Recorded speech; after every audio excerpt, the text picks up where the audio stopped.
Hello, welcome to Love and Family with Tope Abiara. I am Tope Abiara. Thank you for watching my video. If you haven't subscribed to my channel, please do so by clicking the subscribe button. Alright, do you ever wonder if your marriage is valid? I get that question a lot. So I want us to talk about it today. Let's go.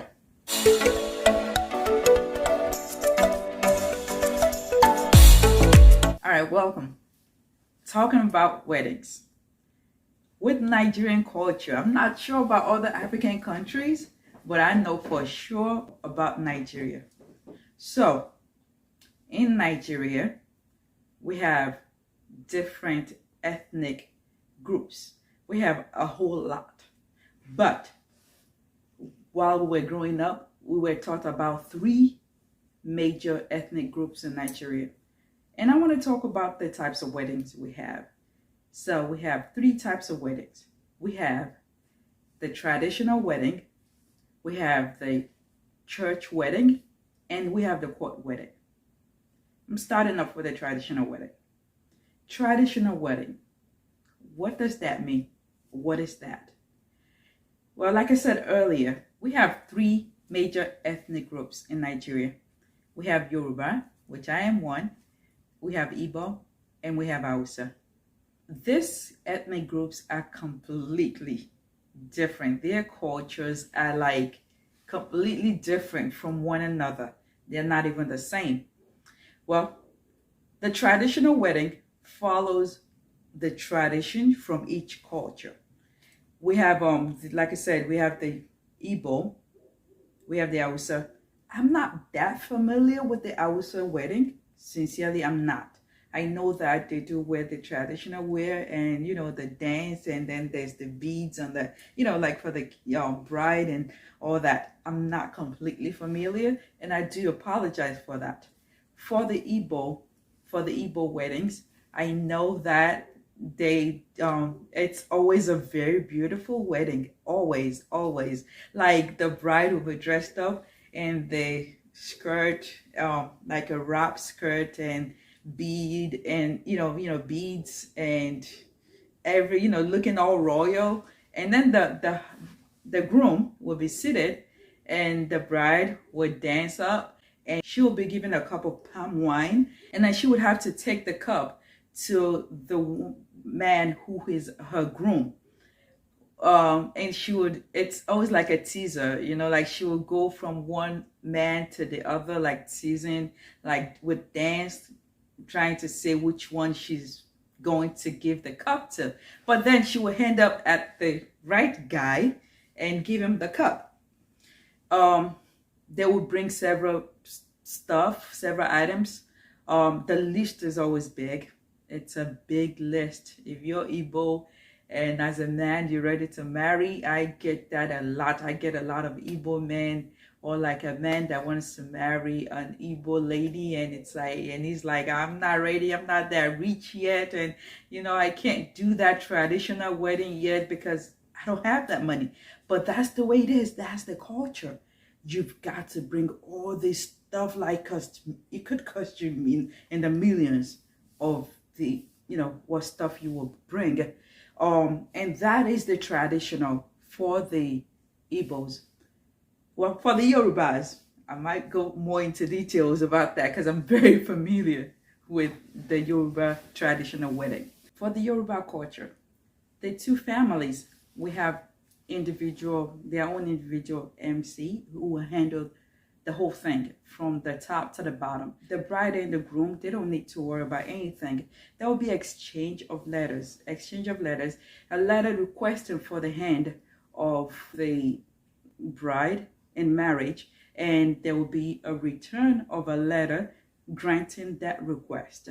And I have never come across anybody with a denial letter. It's always an acceptance, a granted request letter. So, and that letter exchange, it's always a great thing. It's always a thing of pride. I still have mine, and I'm always like, once in a while, I'll go inside and bring it out and remind my husband that, remember that you requested for this hand in marriage. So it's always a good thing to do that. This day, the traditional wedding day, is mainly for the bride's parents. It's their day of pride. It's their own glorious day of the wedding. Like if you're planning to have a wedding, like the traditional wedding is mainly for the bride's parents. It's a day of ripe harvest of raising a female child. Please take note, a traditional wedding is different from the introduction. An introduction, it's not a wedding. It is what it is called, an introduction. So if you've had an introduction ceremony, but not a traditional wedding ceremony, they're totally different. A bride should not move in to be with a man after an introduction because she's not yet married. Okay? All right, so that's the traditional one. It follows after the culture. It's a day to honor the bride's parents. You have gifts taken to the bride's family. The bride is released by the parents' prayers. So that for the traditional wedding. On to church wedding. Church wedding. This is a ceremony made to follow after the Western tradition. The bride wears a white wedding dress, beautiful white wedding dress, and the groom dresses up in a tuxedo. It's always officiated by an ordained minister of God. Each church has different rules, what they follow, what they, make sure you ask before, that day on what it is to be expected, what you are to do before that day, even on that day. All right. After the church wedding, we have, reception, people change clothes. It's always glamorous. The thing about church wedding is it is for the bride. The bride, that has always been the dream of don't let me use the word every, but it's the dream of most girls from when young to wear a wedding gown. It is like, I'm going to have a wedding. And from my professional experience, I've seen women that have been married for decades, but they never got that opportunity to wear that white wedding gown. And they go back. When the opportunity presents itself, they go back to wearing it. They have that ceremony all over again because they never got to do it. So it's always a dream. If a woman does not get to have that wedding, it's always a sort of a hurt in her heart that she did not get to have the wedding. So she's always wishing for it. If you as a man, if you love your lady, do not deny her the right, the opportunity, the privilege to wear a wedding gown, to have a wedding ceremony, and a Western traditional one. Well, for weddings, for church weddings, most people tend to spend a lot of money on it. Well, it's not an indicator that the marriage will be a success, all right? The fact that you have a big, glamorous wedding does not mean that the marriage will be a success. No, they're not. They're not related. Really, the success of the marriage versus how glamorous the wedding is, no, they're not related. A wedding is a one-day event. A marriage is for lifetime. So for the church wedding, we have the Western tradition. That's a Western tradition. It's mainly glamorous, expensive. People go all the way out, okay? It's a dream fulfillment for the bride.